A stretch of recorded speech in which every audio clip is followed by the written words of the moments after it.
Jeg vil gerne fortælle jer lidt om et forhandlingsforløb, som vi lige har gennemført omkring overenskomst 2013. Det har været et ualmindeligt brutalt forløb, og det har været systematisk planlagt fra arbejdsgivernes side. Vi har været i den situation, at arbejdsgiverne fra en start har koordineret meget, meget tæt, og helt fra start der har de besluttet sig for, at de faktisk ville gå hele vejen. Det betød, at vi fra starten af mødte nogle arbejdsgivere, som var fuldt koordineret. De stillede de samme krav, sådan stort set. De var inde og kom med nogle talepapirer, hvor vi fra område til område kunne se, at det var nøjagtigt de samme talepapirer, de læste op af. Og vi var inde og møde nogle nye ord, som vi aldrig nogensinde har mødt i forhandlingsmæssig sammenhæng før. Både de statslige og de kommunale arbejdsgivere, de brugte ord, som vi ikke kender fra forhandlingssammenhæng. For eksempel så begyndte de at sige, at de var stålsatte, at de var determinerede, at vores arbejdstid den ikke skulle lægges i kasser. Og de begyndte også, da vi begyndte at snakke om, at vi ikke ville ud i noget med et grænseløst arbejde, jamen så opfandt de forhold, som kunne betrygge os. Det er nogle ord, som vi slet ikke kender fra den sammenhæng, men alligevel så optræder de pludselig fuldstændig uafhængige af hinanden hos både de kommunale og de statslige arbejdsgivere. Vi har fra starten af haft den oplevelse, at arbejdsgiverne var fuldstændig låst på målet. De vidste, hvad de ville. De ville gerne bruge lidt tid på at forklare os, hvordan vi kom derhen, men helt grundlæggende så var de ikke indstillet på at finde en fælles løsning med os, som kunne værne i forhold til fremtiden. Det betød så også, at det var umuligt at finde et resultat, hvor vi kunne mødes. Den eneste måde, vi ville kunne have opnået et resultat på, det var faktisk, hvis vi bare havde skrevet under på arbejdsgivernes krav. Og det ville vi ikke gøre. Vi bad om undervejs i forløbet at få forslag at se, og det kunne vi ikke få noget som helst forslag at se. Først på det tidspunkt, hvor GL havde indgået en aftale, jamen så fik vi forelagt resultatet fra GL-området med et tilbud om, at det var det, vi kunne få. Det var vi ikke indstillet på. Vi synes ikke, at det fungerede godt i forhold til de undervisningsområder, vi har. Og vi var i den situation, at vi prøvede at synliggøre, hvordan det faktisk ikke ville kunne du på vores områder. Ikke desto mindre, så var det det tilbud, arbejdsgiverne havde til os, og ikke noget andet. Undervejs i forløbet, der prøvede vi så også at spørge arbejdsgiverne til, om de eventuelt ville være indstillet på, eller ikke eventuelt, hvad de ville betale for, at vi så valgte at tage GL's aftale, hvis vi valgte at gøre det. Og der sagde de, at de ville ikke give noget som helst. De ville ikke være villige til at betale de tillæg, som lå i de gamle aftaler. De ville ikke være villige til at kompensere for nogle af de forhold, som var blevet sparet væk fra de gamle aftaler, og de ville ikke være indstillet på at give nogen som helst økonomisk kompensation for eventuelt at sige ja til sådan et aftalesæt. Det tydeliggjorde jo, at vi ikke kunne indgå den aftale. Nogen har sagt til os efterfølgende, jamen når I nu vidste, at arbejdsgiverne ville gå hele vejen, kunne det så ikke have været en fordel alligevel at skrive under og så undgå lockouten? Det kan man mene. Jeg mener det personligt ikke, og vores hovedbestyrelse har da heller ikke ment det. Og grunden til, at vi ikke mener det, det er, at vi har vores faglige stolthed. Vi vil have nogle arbejdstidsaftaler, som gør, at vi kan levere en god kvalitet, men også som sikrer, at der er et ordentligt arbejdsmiljø ude på arbejdspladserne. Og det mener vi faktisk ikke, at den aftale, som arbejdsgiverne præsenterede os for, kunne imødekomme.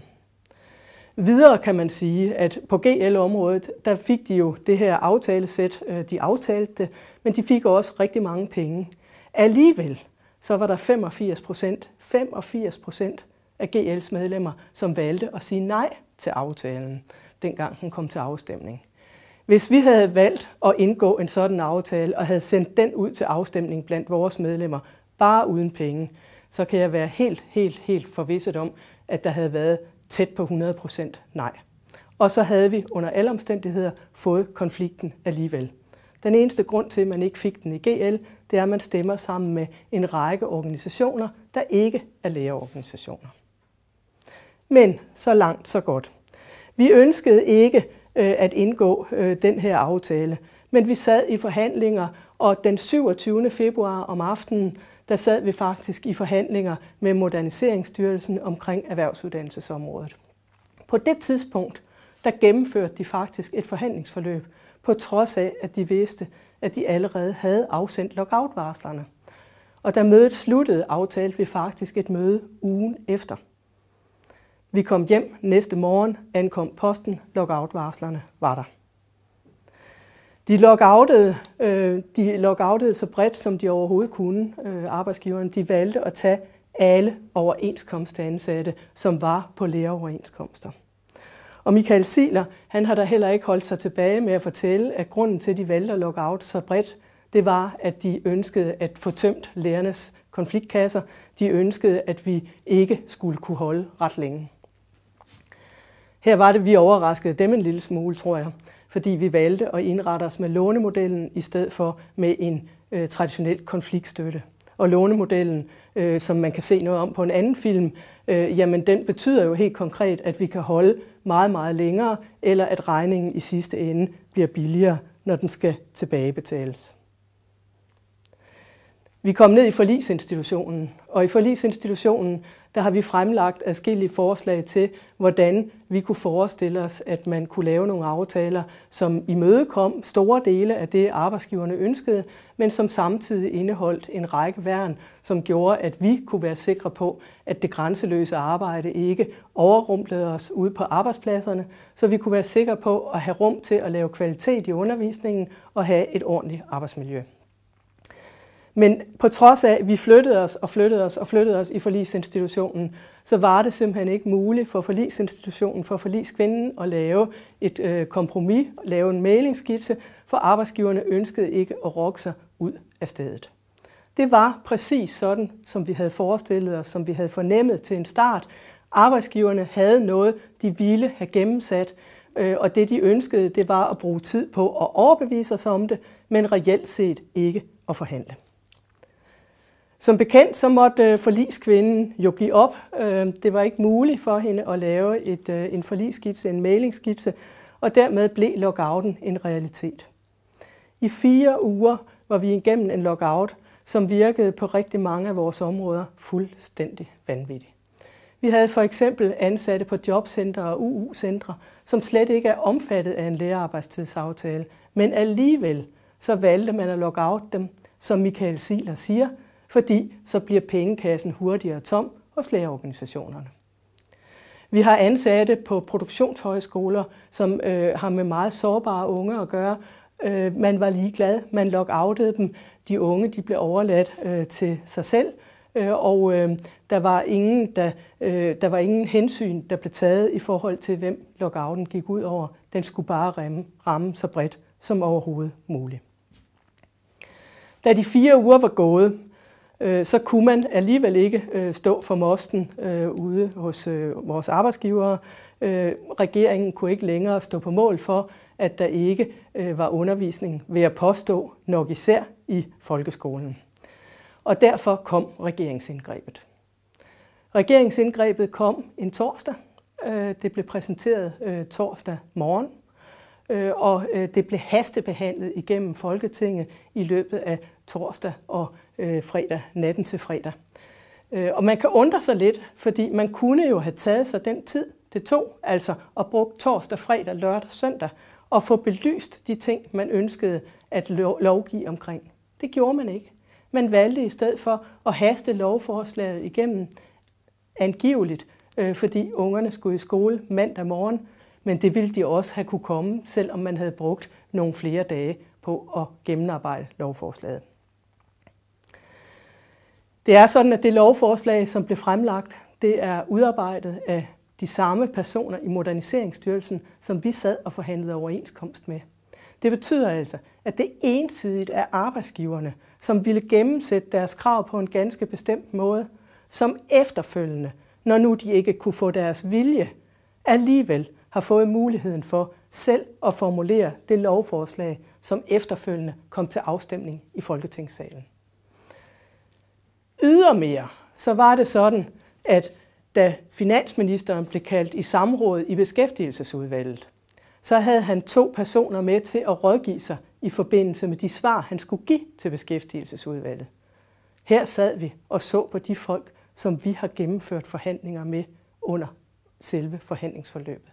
Det er altså rent arbejdsgiverformuleret, det lovforslag, som endte med at blive vedtaget i Folketinget. Vi henvendte os i forløbet til beskæftigelsesministeren fra LC's side, og det skete flere gange i løbet af det lille døgns tid, hvor loven blev behandlet, og ikke desto mindre så fik vi aldrig nogensinde en egentlig kontakt. Beskæftigelsesministeren havde intet ønske om, at vi fik mulighed for at kommentere på det lovforslag, at vi fik mulighed for at korrigere de beregninger, som var blevet lavet i lovforslaget. Hun havde alene det ønske, sammen med resten af regeringen, at få gennemsat lovforslaget, sådan så de havde fået deres vilje fra arbejdsgivers side, og så vi kunne komme videre. Resultatet af hele det her lovforslag, det er, at vi fik et regelsæt, hvor de tillæg, som vi tidligere har haft, en lang række af de tillæg, de er blevet strøget. Et resultat, hvor en lang række af de ressourcebindinger, vi tidligere har betalt for ved overenskomster, altså hvor vi har valgt at sige, at vi vil hellere have en ressourcebinding end noget løn, ja, det blev bare strøget med et pennestrøg. Og tilsvarende alle de beskyttelsesforanstaltninger, der lå i vores tidligere arbejdstidsaftaler, ja, de er bare totalt fjernet. Helt galt bliver det, da vi sidder i LC's forretningsudvalg og overværer præsentationen på pressemødet. Her står der 3 ministre med statsministeren i spidsen og siger, her vil vi gerne præsentere et afbalanceret regeringsindgreb, for vi er nødt til at komme videre nu. Hun påstår, at man har valgt at tage udgangspunkt i tjenestemændenes arbejdstidsaftaler, fordi lærerne ønskede, at det skulle være tjenestemændenes arbejdstidsaftaler. Det er ganske vist korrekt, at vi på et tidspunkt har foreslået tjenestemændenes arbejdstidsaftaler. Det var i et allersidste forsøg nede i forligsinstitutionen for at imødekomme arbejdsgiverne, at vi sagde, jamen kunne man så forestille sig, hvis man tog tjenestemændenes arbejdstidsregler og selvfølgelig holdt fast i månedsnormen, at det kunne tilfredsstille jer. Og det sagde arbejdsgiverne nej til. Her er vi altså i en situation, hvor vi har i et allersidste forsøg på at nå arbejdsgiverne, at komme med et forslag, betinget af, at det var en månedsnorm. Og nu bliver det så udlagt på pressemødet, som om lærerne har ønsket tjenestemændenes arbejdstidsregler, og alle kan jo forstå, at man er nødt til at have en årsnorm, fordi et skoleår er jo ikke jævnt fordelt, som andre arbejdspladsers tidsopgørelser er. Videre siger de, at lærerne har ønsket sig at få nogle værnsregler, fordi vi er meget bekymrede for det grænseløse arbejde. Det er fuldstændig korrekt. Vi har i den grad et ønske om at få værnsregler, for vi er meget bekymrede for det grænseløse arbejde. Og her siger ministrene så, at de netop har imødekommet os på det her, fordi de har indskrevet værnsregler i aftalen. Når jeg tager aftalen her, så de værnsregler, de taler om, det er, at arbejdstiden tilrettelægges normalt på hverdage. Og den daglige arbejdstid skal så vidt muligt være samlet. Det er efter min bedste mening ikke værnsregler, det er hensigtserklæringer, og det er ualmindeligt lidt værn, der ligger i det.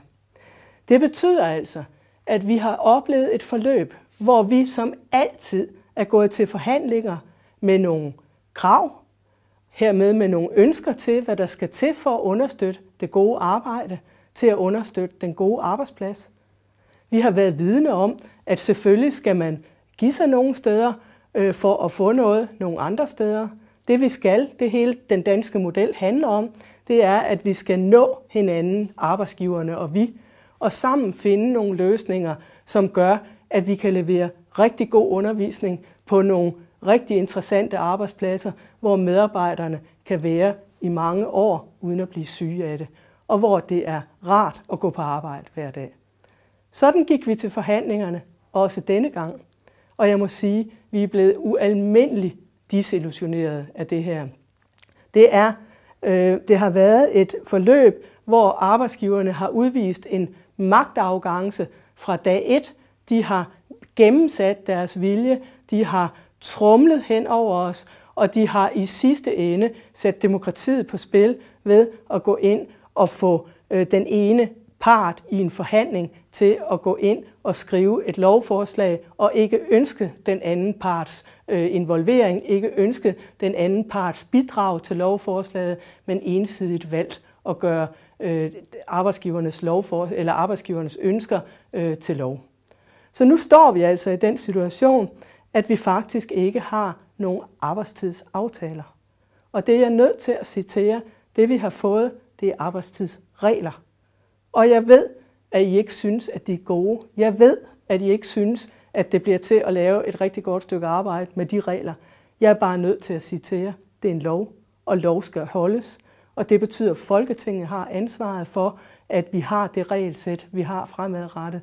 Det bliver ikke så skægt at arbejde med. Det giver ikke den samme kvalitet i undervisningen.